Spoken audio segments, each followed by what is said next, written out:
안녕하세요. 저는 프라이머 사제 파트너스 공동대표 이기합니다. 오늘은 실리콘밸리에서 미국에서 한인 창업자들이 얼마나 잘하고 있고 그다음에 얼마나 기회가 있는지에 대해서 말씀드리겠습니다. 말씀드리기 전에 우선은 제가 속한 벤처캐피탈 프라이머 사제 파트너스 말씀드리겠습니다. 프라이머 사제 파트너스는 프라이머와 사제가 합쳐져서 새로 생긴 벤처캐피탈입니다. 프라이머는 2010년에 한국 창업자 1세대가 성공한 창업자들이 후배 창업자를 돕기 위해서 만든 최초의 한국 엑셀러레이터입니다. 그리고 사제 파트너스는 2005년에 시작을 했고요. 2005년부터 한인 창업자들을 돕고 투자하는 그런 벤처 캐피탈이었습니다. 그래서 이 두 개가 합쳐져 가지고 미국과 미국에서 하는 한인 창업자들 그리고 한국에서 한인 창업자들이 글로벌로 진출하는데 도와주고 투자하는 벤처 캐피탈입니다. 프라이머 사제 파트너스는 미국 델러웨어에 위치한 벤처 캐피탈이고요. 실리콘밸리에 위치한 2명의 파트너와 서울에 있는 2명의 공동대표로서 4명이서 만들어졌고요. 미국과 한국, 아시아의 한국 창업자들을 투자하고 도와주는 일을 하고 있습니다. 저를 포함해서 보시는 바와 같이 4명의 공동대표로 이루어졌습니다. 자, 오늘의 본격적으로서 이야기할 주제는 미국 시장입니다. 여러분들 아시는 바와 같이 미국 시장은 굉장히 큽니다. 얼마나 크냐면 한 회사, 아마존 예를 들면은 아마존 하나의 회사가 시가총액이 2천조, 2 트릴리언 달러가 넘었습니다. 2천조가 얼마나 큰 금액이냐면 우리나라 1년 동안 쓰는 GDP보다 훨씬 더 큽니다. 이런 회사가 하나가 있는 게 아니라요. 여러 가지 회사가 있습니다. 아마존, 구글, 페이스북, 넷플릭스. 그러면 어떻게 이렇게 한 회사가 이렇게 커질 수가 있었을까요? 그 이유는 미국에서 성장한 회사, 성공한 회사가 미국 시장을 다 장악한 다음에 유럽이라든지 아니면은 아시아로 진출했습니다. 여러분들이 쓰는 넷플릭스나 페이스북만 해도 미국에서 쓰고만 있던 그런 서비스였는데 지금은 한국 사람들도 다 넷플릭스, 페이스북, 인스타그램, 구글을 다 사용하고 있습니다. 그러면 이에 반대로 한국에서 성장한 회사들 아니면 다른 성장 회사들이 이렇게 글로벌 갈 수 있을까요? 그것은 굉장히 어렵습니다. 우리나라에서만 봐도 우리나라에서 유니콘 하는 쿠팡, 배달의 민족, 토스 같은 회사들도 아직도 한국에 머무르고 있고 글로벌로 가기는 여의치가 않습니다. 가장 큰 이유는 저는 영어라고 생각합니다. 영어는 프로그램도 영어고 모든 어떤 서비스 기반이 영어이기 때문에 미국에서 성장한 회사들이 그런 굉장한 큰 이득을 보고 있습니다. 혜택을 보고 있습니다. 그리고 제가 계속 오늘 반복되는 얘기가 될 수 있는데요. B2B 시장이 미국이 굉장히 큽니다. B2B라는 것은 비즈니스 투 비즈니스, 스타트업들이 기업들 대상으로서 하는 서비스입니다. 한국 시장은 굉장히 작습니다. B2B 시장이 한국이 작기 때문에 스타트업들이 한국에서 성장을 하지만 그만큼 큰 회사가 되기 어렵습니다. 하지만 제품이 좋고 서비스 좋다면 한국 기업들도 글로벌 갈 수 있다는 것을 제가 뒤에 좀 설명드리겠습니다. 그러면 미국 시장은 왜 이렇게 어려울까요? 왜 많은 기업들이 미국에 진출해서 몇 년 뒤에 철수할까요? 그 가장 큰 이유는 경쟁자가 많다는 것입니다. 시장이 큰 거에 비해서 그만큼 경쟁이 굉장히 치열합니다. 미국에서 뛰어난 인재들이 스타트업 할 뿐만 아니라 전 세계에 있는 괜찮은 뛰어난 스타트업들이 미국에 진출합니다. 우리나라만 해도 미국에 많이 스타트업들이 진출하고 있습니다. 그리고 사소하고 어떻게 보면 중요하지 않다고 생각하지만 광고비가 굉장히 비쌉니다. 그러니까 우리나라에서 한 명의 고객을 획득하는 비용이 예를 들면 10,000원이라면 미국에서는 그 10배 정도 10만 원이 듭니다. 한 명의 고객을 획득하기 위해서요. 그리고 우리나라 사람들이 한국어에 익숙하기 때문에 영어가 어렵기 때문에 미국에 진출하기 어렵습니다. 사람을 고용한다든지 그리고 새로운 문화를 만든다든지에 대해서 영어가 국어가 아니기 때문에 굉장히 어려움을 느낍니다. 그리고 영어뿐만 아니라 영어를 잘하는 사람들도 문화적인 차이가 있습니다. 커스터머 서비스, 고객 서비스라든지 아니면은 파트너십을 맺는다든 여러 가지나 영업이나 이런 것에서 문화적인 차이 때문에 어려움을 겪고 있습니다. 그래서 제가 많은 회사들 투자하고 어떤 그런 그 회사들이 어려움을 겪었을 때 왜 이렇게 실패하는지에 대해서 크게 꼭 하면 안 되는 것들을 언급하겠습니다. 가장 큰 것은 우리 서비스를 한국에서 잘하고 있고 론치한 다음에 그것을 그냥 영어로 바꿔서 론치하는 것입니다. 시작하는 것입니다. 이것을 그냥 론치하고 나서는 어떤 그 회사에 대해서 그 서비스에 대해서 B2B라든지 B2C에 대해서 그 문화를 모르고 론치하는 것만은 절대로 성공할 수가 없습니다. 그리고 이게 가장 큰 실수인데요. 자기 제품이 좋다고 해서, 자기 제품이 맛있다고 해서, 아니 제 제품이 경쟁력이 있다고 해가지고 믿을 만한 사람들을 미국에 뽑거나 하는 파트너십을 만들어가지고 진출한다면 성공할 수 있다고 생각합니다. 제가 그런 서비스는 하나도 보지 못했습니다.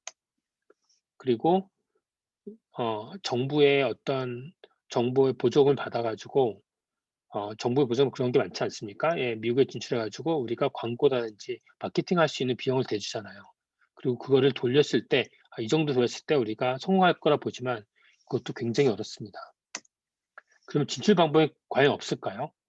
아니요. 제가 뒤에 이제 나중에 얘기하는 뭐 샌드버드라든지 눔이라든지 여러 회사들이 진출하는 것을 만들어내고 있습니다. 그 공통점은 가장 큰 것은 미국에서 현지화입니다. 스피겐도 그렇고요. 지노스도 그렇고 현지화를 만들어냈습니다. 현지화는 다른 게 아니라요. 한국에서 어느 경쟁력 있는 제품을 대표라든지 공동 창업자가 직접 가서 고객을 만나고 고객의 반응을 보고 다시 제품을 고치고 다시 고객을 만나고 이런 것 되풀이하면서 그 서비스의 질을 높여서 미국에서 진출하는 방법입니다. 아까 제가 말씀드렸던 현지의 파트너라든지 현지의 세일즈 팀을 만드는 거랑 틀립니다. 직접 대표나 공동 창업자가 가지고 처음부터 시작해야 되는 것입니다. 이것이 저는 유일한 방법이라고 생각이 듭니다. 또는 미국의 엑셀러레이터에 지원하는 것입니다. 엑셀러레이터는 뭐냐면 미국에 있는 투자 회사라든지 아니면 협력 회사들을 연결시켜 주거나 고객들을 어떻게 대응하는지 현지 사람들이 가르쳐 주는 것입니다. 그래서 미국의 유명한 엑셀러레이터들이 100개 이상이 있거든요. 그중에 제가 한 6개를 뒀는데 Y 컴비네이터, 테크 스타터스, 플러그 앤 플레이, 파이버 스타트업스, 알키미스트 엑셀러레이터, 파리 스타트업 엑셀러레이터가 있습니다. 파리 스타트업은 저희가 뒤에 다시 한번 말씀드리겠습니다. 자, 지금부터는 그러면은 과연 한인 창업자들이 미국에서 진출했을 때 어떤 분야에서 진출할 수 있는지에 대해서 말씀드리겠습니다. 아까 B2B 시장이 미국에서 굉장히 크다고 얘기했잖아요. B2B 시장에서 첫 번째로서 SaaS, B2B에서 하나의 큰 연계 SaaS에서 말씀드리겠습니다. SaaS는 Software as a Service입니다. 이게 무슨 말이냐면 여러분들이 미용실을 갈 때 예를 들면은 미용실을 사지는 않잖아요. 저희가 갈 때마다 그냥 뭐 10,000원이든 20,000원인지 서비스 받을 때마다 돈을 내잖아요. 다시 말해서 예전에는 어떤 물건을 샀지만 이제 클라우드라는 어떤 그런 어떤 서비스를 이용해서 그 제품을 쓸 때마다 돈을 내는 것입니다. 예를 들면은 디자인 툴인 포토샵에 있을 때 이것을 예를 들면 예전에는 50만 원, 60만 원, 100만 원을 샀지만 이제는 쓸 때 매달 2만 원, 3만 원 낼 때 쓸 때마다 돈을 내는 것입니다. 그래서 B2B 시장이 미국에서 굉장히 크고 사스 시장이 굉장히 큽니다. 근데 제가 최근에 본 특이한 현상은 뭐냐면 한인 창업자들이 B2C보다는 B2B에서 굉장히 경쟁력이 있고 잘하고 있습니다. 조단위 되는 유니콘 되는 회사들이 미국에서 생겨나고 있습니다. 그럼 왜 B2B 시장이 왜 사스가 한국 창업자가 강할까요? 저는 크게 두 가지라고 얘기할 수 있는데요. 첫 번째는 예전에는 기업을 대상으로 비즈니스를 했을 때는 사람이 직접 가서 만나야 됩니다. 직접 저희가 미국 시장에 만나야 되는데 영어도 잘 안 되고 그리고 직접 문화적인 차이도 있기 때문에 직접 만나서 세일즈하기 어려웠습니다.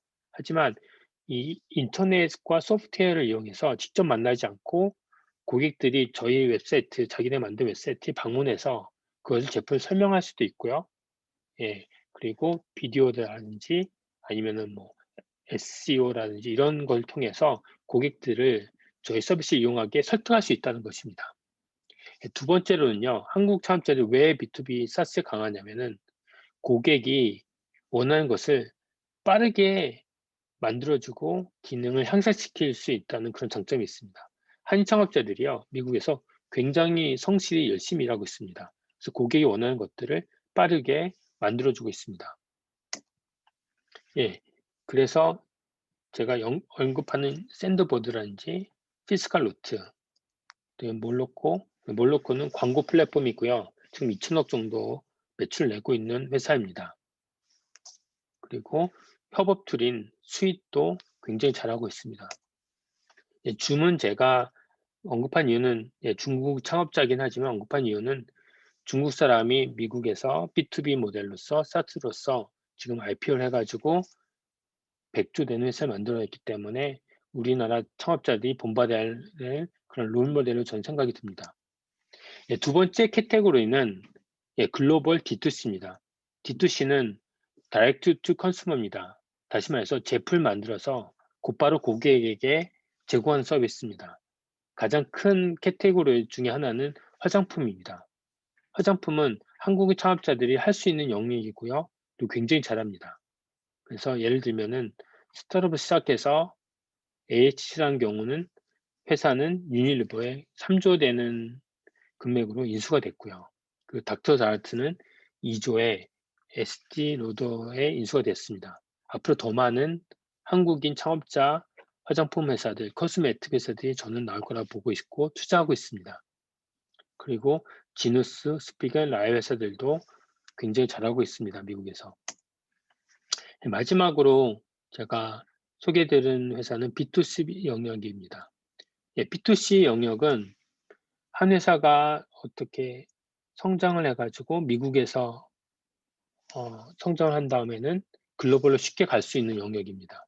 여러분들 알고 있듯이 아마존이라든지 넷플릭스, 페이스북이 그런 카테고리에 들어갑니다. 여기서도요, 한인 창업주 굉장히 잘하고 있습니다. 눔이라든지 블라인드 같은 경우는 회사 내에 이렇게 익명으로서 얘기할 수 있는 그런 포럼, 커뮤니티 회사입니다. 커뮤니티를 만드는 회사인데 지금 미국에서 글로벌 회사들이 거의 다 쓰고 있습니다. 아마존이라든지 마이크로소프트들이 쓰고 있고요. 그리고 굉장히 빨리 성장하고 있습니다. 그리고 우리나라에서 많이 흔히 접하는 웹툰이 있지 않습니까? 이 웹툰을 미국에서 지금 적용을 해가지고 성장하는 회사도 있습니다. 760억 받은 메디스라든지 타파스 미디어들이 미국에서 현지 미국 인을 대상으로서 빠르게 성장하고 있습니다. 마지막으로 제가 설명드리고 싶은 것은 파리 스타트업스입니다. 미국에서 제가 가장 크게 느꼈던 점은 미국은 많은 민족들이 굉장히 뭉쳐서 열심히 잘 성장하고 있습니다. 여러분들 알고 있듯이 이스라엘이라든지 중국, 인도 회사들이 서로 뭉쳐서 서로 도우면서 성장하고 있습니다. 근데 제가 미국에서 20년 동안 살면서 이런 것들이 부족하다고 한국인 부족하다고 느꼈습니다. 그래서 저를 포함해서 몇 분이서 파리 스타트업스를 만들었고요. 파리 스타트업에서 파리는 우리나라 전화를 걸 때 국가번호입니다. 그래서 한인 창업자들이 모이고 그리고 이걸 도와준 투자자들이 모이고 어떤 투자에 관심 있는 미디어나 아니면은 회사에 다니는 한인 창업자들에 관심이 있는 그런 창업자들이 모여서 만든 커뮤니티고요. 처음에는 10명, 20명, 40명 모여서 지금은 500명이 넘는 그런 커뮤니티를 만들었습니다. 그래서 특별한 일을 하는 건 아니고요. 이렇게 모임을 합니다. 한두 달에 한 번씩 모임을 하고, 그리고 미국에서 지금 성장하고 있는 창업자들을 모시고, 나는 뭐가 어려웠고, 어떤 게 잘 되었고, 지금 어떻게 성장하고 있다는 것을 공유해 주는 그런 모임입니다. 그리고 투자자들이 모여서 같이 투자를 하고요. 그래서 여기 예를 보면 아시겠지만, 샌드보드 김동재 대표가 자기 오피스를 무료로 오픈하고 음식을 제공하고, 그리고 도움을 주었습니다. 그 오른쪽에 위에서 보는 그런 이 사진은 피치데이라고 해가지고 스타트업들이 자기가 무엇을 하는지 발표를 하고 고객들의 의견을 듣는 그런 시간을 또 만들어내고 있습니다. 그리고 저희가 1년에 한 번 하는 컨퍼런스를 만들었습니다. 서밋이라고 하는데 이게 지금 한국이 아니라 지금 실리콘밸리에서 했던 행사입니다. 그래서 2020년에 첫 번째 모임 만들었고요. 처음에 한 100명 정도 모여서 이렇게 모임을 가지려고 했는데 저도 놀랐지만 이렇게 많은 사람들이 지원할 줄 몰라서 400명 넘는 스타트업에 관심 있는 분들이 모였고요. 점심도 같이 먹고 그리고 뒤풀이해서 농구도 하는 그런 시간을 가졌습니다. 저는 2020년이 지금 우리 있는 이 시간이 앞으로 2025년, 2030년을 만드는 디딤돌이라고 생각합니다. 지금 한인 창업자 스타트업들이 미국에서 200개가 넘게 생겼고요.